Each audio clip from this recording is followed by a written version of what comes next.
सर्व मंगल मांगल्ये शिवे सर्वार्थ साधिके शरण्ये त्र्यंबके गौरी नारायणी नमस्तुते। नमस्कार मंडळी, श्री स्वामी समर्थ। यंदा शारदीय नवरात्र ही 22 सप्टेंबर ते 2 ऑक्टोबर पर्यंत असणार आहे। आता आपल्याला जी काही सेवा करायची आहे ती म्हणजे कुंकुमार्चन, म्हणजेच काय देवीला कुंकवाने अभिषेक घालावा, जी कुळदेवीची अत्यंत प्रिय अशी सेवा आहे आणि अतिशय उच्च कोटीची सेवा आहे, जी तुम्हाला या नवरात्रीच्या कालावधीमध्ये आवर्जून करायची आहे। कुंकुमार्चन पूजेसाठी वापरले जाणारे कुंकू हे हळदीपासून बनवलेलेच असावे। कुंकवामध्ये देवीचे तत्व आकर्षित करण्याची प्रचंड क्षमता असते आणि म्हणून देवीला कुंकू आणि कुंकुमार्चन सेवा अतिशय प्रिय आहे। 3.5 शक्तिपीठामध्ये कुंकुमार्चन विधी आवर्जून केला जातो आणि या सेवेला खूप जास्त महत्त्व आहे। नवरात्रीच्या 9 दिवसांमध्ये देवी तत्व नेहमीपेक्षा जास्त प्रमाणामध्ये जागृत असते। नवरात्रीच्या 9 दिवसांमध्ये आपल्या घरात आपली कुलस्वामिनी कुलदेवी सूक्ष्म रूपामध्ये वास करत असते आणि त्यामुळे जास्तीत जास्त जेवढी नवरात्रीच्या 9 दिवसात आपल्याला आपल्या कुलस्वामिनीची सेवा करता येईल तेवढी आपल्याला करायची असते। तर बघा, जेव्हा तुम्ही कुंकुमार्चन करत असता तेव्हा काय सेवा करायची, नेमकं कुंकुमार्चन कसं करायचं, कुंकुमार्चन सेवा कधी करावी, या व्हिडिओमध्ये कुंकुमार्चन संदर्भात तुम्हाला संपूर्ण माहिती मिळणार आहे। जसं की तुमच्याकडे जर नवरात्रीमध्ये देव हलवत नसतील तर कुंकुमार्चन कशावर करावं, तुमच्याकडे देव हलवत असतील तर कुंकुमार्चन कसं करावं, तुमच्याकडे कुलदेवीचा टाक नसेल, फोटो नसेल, मूर्ती नसेल तर कुंकुमार्चन कसं आणि कशावर करावं, कुंकुमार्चन केल्यानंतर कुंकू त्या मूर्तीवर तसंच ठेवायचं की ते लगेच काढून घ्यायचं, नवरात्रीमध्ये कोणत्या माळेला तुम्ही कुंकुमार्चन करू शकता, कोणत्या माळेला कुंकुमार्चन करणं अतिशय शुभ आणि प्रभावी मानलं जातं, ही सर्व माहिती तुमच्यासोबत शेअर करणार आहे। तसेच बघा, कुंकुमार्चन विषयीचा सर्वात जास्त विचारला जाणारा प्रश्न, कुंकुमार्चन कोणी करावं, महिला पुरुष, लग्न झालेले न लग्न झालेले, मुलं मुली, विधवा, गरोदर, अगदी सर्व जणी कुंकुमार्चन करू शकतात। कारण कुंकुमार्चन ही सेवा आपल्या कुलस्वामिनीची आहे, आपल्या कुलदेवीची आहे, त्यामुळे ही सेवा कोणी करावी कोणी करू नये असा कोणताही भेदभाव नाहीये। कुंकुमार्चन करण्याची योग्य वेळ सांगायची झाली तर तुमच्याकडे घटस्थापना असेल, सकाळची आरती झाली की लगेच तुम्ही कुंकुमार्चन करू शकता किंवा संध्याकाळी दिवे लागण्याच्या वेळेला देखील तुम्ही कुंकुमार्चन करू शकता किंवा तुम्हाला जेव्हा वेळ मिळेल तेव्हा तुम्ही दिवसभरात कधीही कुंकुमार्चन करू शकता।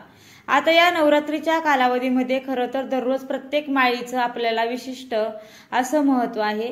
प्रत्येक दिवशी तुम्ही कुंकुमार्चन करायचं आहे, पण काही अडचणीमुळे जर तुम्हाला रोज कुंकुमार्चन करणं शक्य नाही झालं तर नक्कीच तुम्ही पंचमी, सप्तमी, अष्टमी आणि नवमी या 4 दिवशी तरी तुम्ही कुंकुमार्चन अवश्य करा। चला आता आपण बघूया की नेमकी कुंकुमार्चन कसं करायचं। जिथे तुमच्या घरात घटस्थापना केली जाते, म्हणजे अर्थात कुंकुमार्चनची सेवा ही आपल्याला देवीच्या समोर बसून करायची आहे। आता समजा जिथे तुम्ही घटस्थापना केली आहे तर तुम्ही तिथे कुंकुमार्चन करू शकता। आता 9 दिवसाच्या कालावधीमध्ये बघा, कुलदेवीच्या टाकावर, कुलदेवीच्या मूर्तीवर आणि कुलदेवीच्या फोटोवर कुंकुमार्चन करत असताना कुंकुमार्चन कोणी 2 बोटांनी करतं, कोणी 3 बोटांनी करतं, तर कोणी 5 बोटांनी कुंकुमार्चन करतं। पण बघा, कुंकुमार्चन 3 बोटांनी केलेलं अधिक फायदेशीर असतं। कोणी 2 बोटांनी पण करतं, म्हणजे करंगळीच्या शेजारचं बोट आणि अंगठा। आपण श्रीयंत्रावर कुंकुमार्चन करतो त्यावेळेस 3 बोटांनी करायचं आणि मूर्तीवर किंवा फोटोवर करता त्यावेळेस तुम्ही 5 बोटांनी पण करू शकता। पण जर कुळदेवीच्या फोटोवर, तसेच माता लक्ष्मीच्या फोटोवर, तसेच अन्नपूर्णा मातेच्या मूर्तीवर किंवा तिच्या फोटोवर कुंकुमार्चन करायचं असेल तर तुम्ही 5 बोटांनी कुंकुमार्चन करावं।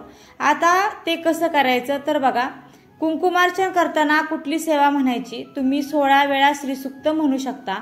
आता समजा मी म्हटले आहे, हरि ओम हिरण्यवर्णाम हरिणीम सुवर्ण चंद्र हिरण्यम लक्ष्मी जातवेदो नमो नमा।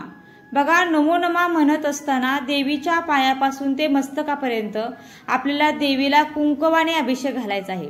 असे 16 वेळा श्रीसूक्त म्हणून कुंकुमार्चन करू शकता।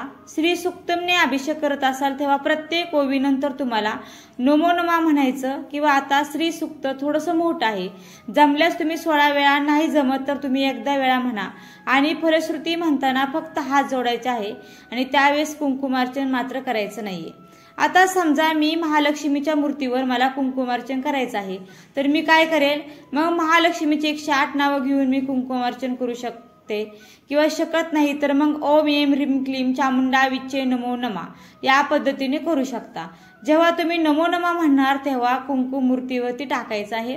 तुमची कुळदेवी कुठलीही असेल तरी तुम्ही नर्वाण मंत्राचा मंत्र जाप करू शकता. तसेच तुम्ही कुलस्वामिनीच्या नावाने देखील कुंकुमार्चन करत असाल तर तुमचे कुलस्वामिनीचे नाव घेऊन शेवटी नमो नमा म्हणायला विसरू नका, ते महत्वाचं आहे. कुंकू टाकताना नमो नमा हा उच्चार झालाच पाहिजे. समजा महालक्ष्मीची मूर्ती असेल किंवा तुमच्याकडे तुमच्या कुलस्वामिनीची मूर्ती असेल किंवा फोटो असेल तर त्या फोटोवर कुंकुमार्चन कसं करायचं. आता या मूर्तीवर किंवा फोटोवर कुंकुमार्चन करताना तुम्हाला खालून वर करायचं. तुम्ही 5 बोटांनी कुंकू घ्या, ठीक आहे. 5 बोटांनी कुंकू घ्यायचं. त्यानंतर ओम ऐं ह्रीं क्लीं चामुंडा विच्चे नमो नमः, ओम ऐं ह्रीं क्लीं चामुंडा विच्चे नमो नमः याप्रमाणे चरणापासून डोक्यापर्यंत यायचं आणि डोक्यापाशी ते कुंकू अर्पण करायचं, किंवा चरणापासून डोक्यापर्यंत कुंकू अर्पण करत आले तरी चालतं. म्हणजे मूर्तीवर फोटोवर तुम्हाला खालून वर कुंकू अर्पण करायचं आहे हा मंत्र म्हणत. जर तुम्ही सुपारी श्रीयंत्र असेल तर तुम्ही मंत्र म्हणत तुम्हाला 3 बोटांनी कुंकू अर्पण करायचं आहे, नमो नमाला अर्पण करायचं आहे. आणि सुपारीवरती कुंकू अर्पण करणार असाल तर सुपारीला पहिल्यांदा अभिषेक घालायला विसरू नका. 9 दिवस तुम्ही वेगवेगळ्या गोष्टीचं अर्चन देखील करू शकता. कधी फुलांच्या पाकळ्या म्हणजे गुलाबाच्या पाकळ्या, किंवा कधी ड्रायफ्रुट्स, कधी लवंग, कधी वेलदुडे, अशा वेगवेगळ्या गोष्टींचं ज्या माता लक्ष्मीला देवी आईला प्रिय अशा गोष्टी असतात त्याचं तुम्ही अर्चन करू शकता आणि नंतर तुम्ही घरामध्ये त्या वापरात आणू शकता. आता या नवरात्रीच्या कालावधीमध्ये जास्तीत जास्त आपण कुंकुमार्चनची सेवा करूया. बघा, आता कुंकुमार्चन या 9 दिवसात तुम्ही कुंकवाचं अर्चन करू शकता. आता या नवरात्रीच्या कालावधीमध्ये लवंगाचं अर्चन करायचं असतं. तुम्ही जे काही ड्रायफ्रूटचं आहे त्यामध्ये तुम्ही काजूचं अर्चन करावं, लवंगाचं अर्चन करावं, बदामाचं अर्चन करावं. ड्रायफ्रूटचे जे असेल जे मनुके आहेत, आता मनुके काळे नाही बरं का, जे चॉकलेटी मनुके असतात ते सुद्धा देवीला प्रिय आहेत, त्याचं तुम्ही अर्चन करू शकता. बघा, काजूचे तुकडे तुकडे करून त्याचं तुम्ही अर्पण केलं तरी चालेल, अखंड काजू नाही घेतले तरी चालतील. तसेच या 10 दिवसात तुम्ही कुंकुमार्चन करू शकता, किंवा जे काही ड्रायफ्रुट्स तुमच्या घरात उपलब्ध आहेत, काजू, बदाम, अक्रोड, मनुके, याचाही तुम्ही अर्चन करू शकता. नाहीतर फक्त कुंकवाचं अर्चन केलं तरीही चालेल. आता तुम्ही कुंकुमार्चन ज्या पद्धतीने करणार आहात अगदी त्याचप्रमाणे तुम्ही ड्रायफ्रूटने कुंकुमार्चन करू शकता. तेव्हा सुद्धा असंच म्हणायचं आहे, ओम ऐं ह्रीं क्लीं चामुंडा विच्चे नमो नमः, आणि नमो नमः म्हटल्यावर तुम्ही ज्याचं अर्चन करणार आहात ते अर्पण करावं. बघा, आमच्याकडे सुद्धा घटस्थापनेमध्ये घटी बसलेले देव परत हलवत नाहीत, म्हणून आपण ज्या फोटोवर मूर्तीवर अभिषेक करणार आहात तर ते आपले देवघर जर उंच असेल तर अगोदरच ज्याच्यावर अभिषेक करणार आहात ती मूर्ती खाली घटापाशी किंवा चौरंगावर स्थापन करून ठेवा, म्हणजे कुंकुमार्चन करताना आपल्याला सोपं जाईल. जर श्रीयंत्र तुमच्याकडे असेल तर तुम्ही ते हलवू शकता. तुमच्या घरातील मोठ्या मंडळी करून तुम्ही ऐकलं असेल, वर्षभरामध्ये कधीही तुम्ही तुमच्या कुलदेवीच्या मूळ पीठावर दर्शनाला जाऊ शकता.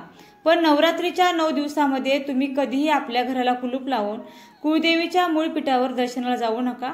याचा तुम्हाला काही फायदा होणार नाही, कारण स्वतः साक्षात कुलस्वामिनी तुमच्या घरी आलेले आहे आणि तुम्ही तिला घरामध्ये बंद करून घराला कुलूप लावून मूळ पीठावर जाताय दर्शनासाठी, तर हे पूर्णपणे चुकीचं आहे. नवरात्रीच्या 9 दिवसामध्ये दुर्गा सप्तशतीचा पाठ करण्याला खूप जास्त महत्त्व आहे. पण काही कारणाने ती सेवा तुम्हाला शक्य नाही झाली तर कुंकुमार्चन ही सेवा आवर्जून करा, कारण कुंकुमार्चन ही कुलदेवीची सर्वात प्रिय आणि कुलस्वामिनीला सर्वात लवकर प्रसन्न करून देणारी ही सेवा आहे. आता तुम्ही म्हणाल की 108 वेळा किंवा 51 वेळा मोजण्यासाठी काय करायचं, तर तुम्ही 108 शेंगदाणे घ्या, तांदूळ घ्या, डाळी घ्या, किंवा डाव्या हातात माळ घेऊ शकता. तुम्हाला जमत असेल तर ती देखील माळ तुम्ही घेऊ शकता. 9 दिवस कुंकुमार्चन करणार असाल तर रोज त्याच्यावरचं कुंकू उचलायचं नाही. रोज नवीन कुंकू घेऊन त्याने तुम्हाला कुंकुमार्चन करायचं आहे, कारण देवांना स्पर्श करायचा नाही, देव हलवायचे नाहीत आणि मग त्याच्यावरचं कुंकू आपण काढू देखील शकत नाही. आणि तुमच्याकडे ज्या दिवशी घट हलतात, देवी देवतांना स्नान घातलं जातं, त्या दिवशी मग देवी हलवताना त्यावरचं कुंकू काढून घ्यायचं आणि त्यानंतर त्या मूर्तीवर किंवा त्या श्रीयंत्रावर तुम्हाला अभिषेक करायचा आहे। आता कुंकुमार्चन केलेले हे कुंकू एखाद्या डबीमध्ये साठवून ठेवायचं आणि हे कुंकू खूप शक्तिशाली बनतं, हे कुंकू अभिमंत्रित बनतं। मग हे कुंकू तुम्ही नंतर आपल्या कपाळी लावू शकता, याने आपलं दुर्भाग्य सौभाग्यामध्ये बदलतं असं म्हटलं जातं।